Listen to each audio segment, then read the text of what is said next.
Greenland మాదే, ఎప్పటికైనా కలిపేసుకుంటాం. Trump easy పద్ధతిలో పని కాకుంటే కఠిన మార్గాల్లోనైనా తీసుకుంటాం. గ్రీన్లాండ్ ప్రజలకు ఇష్టమున్నా ఇష్టం లేకున్నా విలీనం తప్పదు. మేము స్వాధీనం చేసుకోకుంటే ఆ పనిని రష్యా లేదా చైనా చేస్తాయి.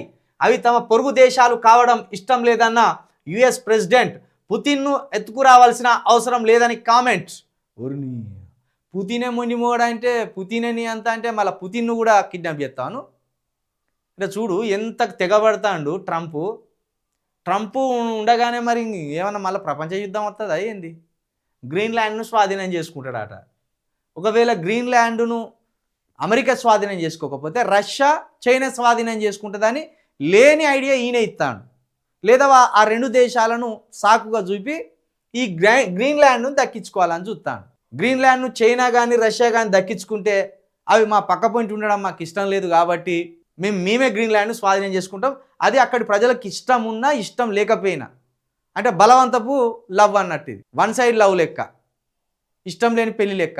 ఎవడు ఒప్పుకున్నా ఒప్పుకోకపోయినా మేము గ్రీన్లాండ్ మీద యుద్ధానికి దిగుతాం, గ్రీన్లాండ్ ప్రజలను కూడా హింసిస్తాం, గ్రీన్లాండ్ను స్వాధీనం చేసుకుంటాం అని చెప్తాను. మొత్తానికి ట్రంప్ నువ్వు భయంకరమైన నియంత్రణ అయిపోయినావుగా.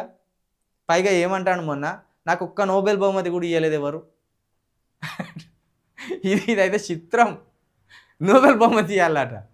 దేశాల మీద దేశాలు యుద్ధం ప్రకటించడానికి నోబెల్ శాంతి బహుమతి ఇవ్వాలట. ఇవన్నీ నీకే చెల్లుతాయి. మరి ఆఖరికి మొన్న వెనుజులా అధ్యక్షుడిని ఎత్తుకొచ్చినామంటే వేరు, ఆఖరికి రష్యా అధ్యక్షుడు లాంటి ఒక బలమైన నేతను కూడా ఎత్తుకొస్తా అంటాడు డైరెక్ట్గా. అంటే ఇండైరెక్ట్గా ఆయన ఎత్తుక రావాల్సిన అవసరం లేదంటే ఎత్తుక రాగలను, ఆయనను కూడా కిడ్నాప్ చేయగలను, ఆయనను కూడా బందీగా చెరపట్టగలను అని చెప్పినట్టే కదా.